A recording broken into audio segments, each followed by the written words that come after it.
Assalamualaikum warahmatullahi wabarakatuh. Perkenalkan, nama saya Amel Anograna Verlin dengan nomor NIM C0E021019 dari Prodi Keuangan Daerah. Baiklah, di sini saya akan mempresentasikan hasil PPT yang saya buat yang berjudul Analisis Investasi Publik. Yang pertama yaitu program investasi publik. Pengeluaran untuk investasi publik harus mendapatkan perhatian yang lebih besar dibandingkan dengan pengeluaran rutin karena pengeluaran investasi memiliki efek jangka panjang.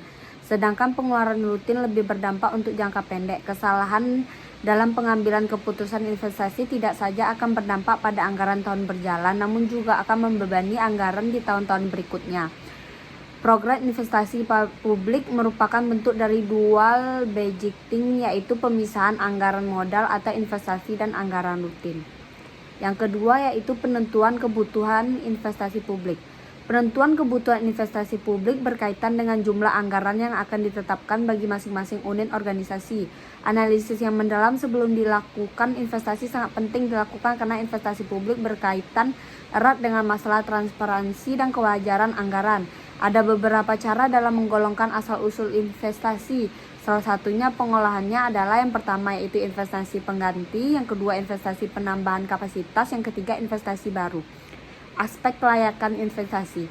Aspek kelayakan investasi terbagi menjadi 4. Yang pertama yaitu aspek teknis. Aspek teknis merupakan bagian penting dari analisis investasi yang harus dipertimbangkan jika suatu usulan investasi sudah tidak layak dilihat dari aspek tekniknya. Maka usulan tersebut menduduki prioritas pertama untuk ditolak. Yang kedua yaitu aspek sosial dan budaya. Aspek sosial dan budaya ini menyangkut pertimbangan pendistribusian pelayanan secara adil dan merata, sehingga mampu memberikan manfaat yang besar bagi masyarakat. Aspek sosial budaya mencakup juga aspek legal dan lingkungan. Yang ketiga yaitu aspek ekonomi dan finansial. Pertimbangan aspek ekonomi meliputi kegiatan menganalisis apakah suatu proyek yang diusulkan akan memberikan kontribusi yang nyata terhadap pembangunan perekonomian secara keseluruhan dan apakah kontribusinya cukup besar dalam menentukan penggunaan sumber daya yang digunakan. Aspek finansial menerangkan pengaruh-pengaruh finansial dari suatu proyek yang diusulkan. Yang keempat yaitu aspek distribusi keputusan. Aspek distribusi keputusan investasi merupakan keputusan yang perlu dikaitkan dengan masalah distribusi pelayanan publik secara adil dan merata.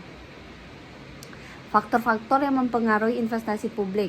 Yang pertama yaitu tingkat diskonto. Diskonto adalah proses untuk mengkonversi satu atau serangkaian arus pendapatan mendatang menjadi nilai kini. Faktor diskonto adalah nilai kini present value dari $1 atau rupiah yang diterima di masa mendatang.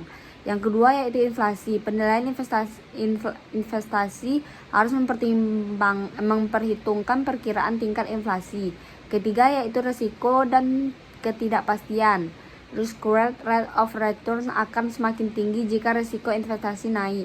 Keempat yaitu capital rationing. Capital rationing adalah keadaan ketika organisasi menghadapi masalah ketersediaan dana untuk melakukan pengeluaran investasi. Dalam keadaan seperti ini terdapat beberapa alternatif investasi yang dapat dilakukan, akan tetapi tidak tersedia cukup dana untuk membiayai investasi-investasi yang diajukan. Oleh karena itu harus dilakukan perankingan investasi.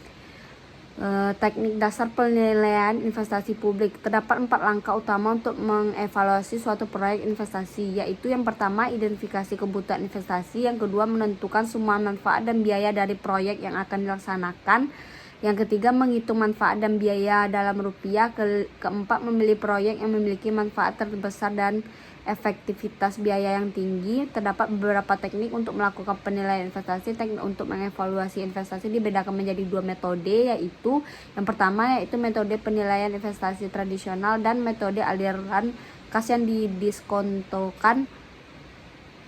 Analisis investasi. Analisis investasi yang pertama yaitu analisis biaya manfaat atau cost benefit analysis. Analisis biaya manfaat dikembangkan sebagai alat untuk membangun kriteria terhadap penilaian investasi sektor publik, termasuk di sini manfaat sosial bersih yang diperoleh dari investasi. Yang nomor 2 analisis efektivitas biaya. Analisis efektivitas biaya dilakukan karena terdapat kesulitan dalam menghitung biaya dan manfaat sosial secara kuantitatif.